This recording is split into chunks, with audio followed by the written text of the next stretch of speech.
Hormatly musulman doganlar, halkymyzyň içinde Allah Taalaň ady tutulanyna aýdylýan käbir sözler bar. Şol sözleri Allah Taalaň adynyň ýanyna aýtmak dogry däl we Allah Taalaň şanyna gelişmeýär. Şolaryň biri jan sözüdür. Käbir kişiler Allah jan diýerler. Jan diýip biz yaradylany diýäs. Ejem jan, atam jan, oglum jan, oşuňa meňzeş.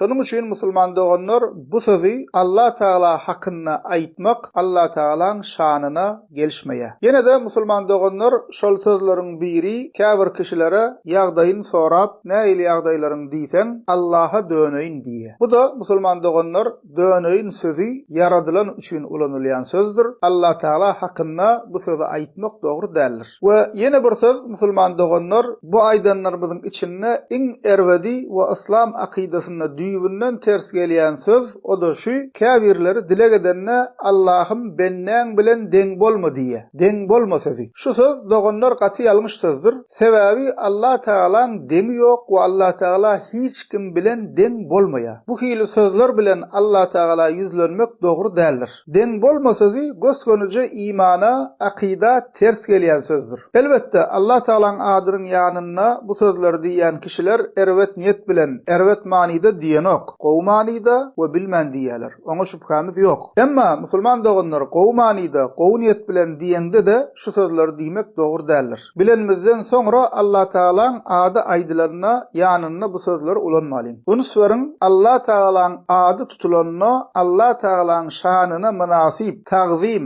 beýiklik aňladýan sözler ulanmalydyr. Şu aýdan sözlerimizin hiç biri tagzim, beýiklik aňladýan sözler däldir. We ýene de Allah Taalaň ady ýazylanyna bir ýalňyş goýberilýär. Ol hem Allah sözüniň soňuna ha harpy bardyr. Arapçadaky ha bizim dilimizde ha harpyny ýazýas. Käbirleri Allah Taalaň adyny ýazanna şol ha harpyny ýazmaýar. Bu da gaty ýalňyşdyr. Buňa da dikkat edelim. Elhamdülillahi rabbil alamin. Hormatly musulman doganlar, mundan öňki gysgaça nasihatymyzda halk içinde Allah Taalaň adynyň ýyzyna goşulýan jan, döneýin ýaly sözleri aýtmagyň Allah Taalaň şanyna gelişmeýändigini aýtdyk. We halk içinde benden bilen deň bolma diýen söz bar. Şol sözüň içindäki deň bolma diýen sözü şonu hem diýmek dogry däldigini düşünürdik. We Allah Taalaň ady tutulanyna Allah Taalaň şanyna münasip we tagzim, ýagny beýiklik aňladýan sözleri aýtsak has dogry boljagyny aýdyp geçdik. Şol nasihaty dinlemedikler ilki şonu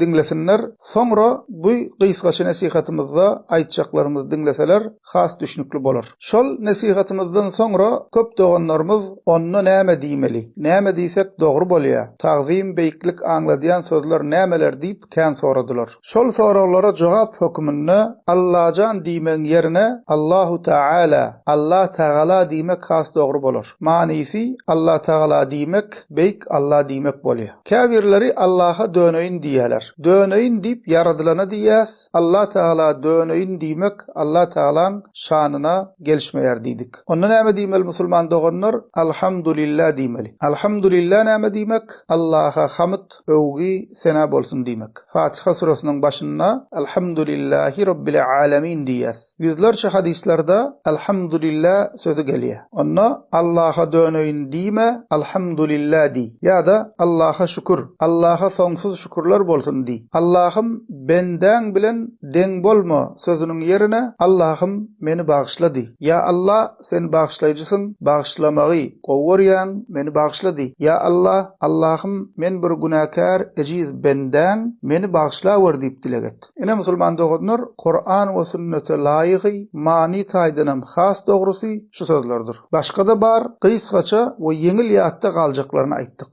Bir syýlagly kişi ýüzlenende gowudan gowy sözler bilen ýüzlenýär. Älemleriň Rabbi Allah Taala ýüzlenemizde Allah Taalaň ady aýdylanyna Allah Taalaň şanyna laýyk, makamyna münasip sözler diýmelidir. Käbir jahil bidgatçy mollalar şu zatlar aýdylsa dogry söze kuwat diýmegiň ýerine ýalňyşa don biçýärler. Ol hili jahil mollalara da unus bermeli. Diýmek musulman doganlar jan, döneýin, deň bolma sözleriniň ýerine dilimizi Allah Taala, Alhamdulillah, Allaha şükür, Allah'ım meni bagyşla diýen sözlere dilimizi öwrenişdirelim. Elhamdülillahi rabbil alamin.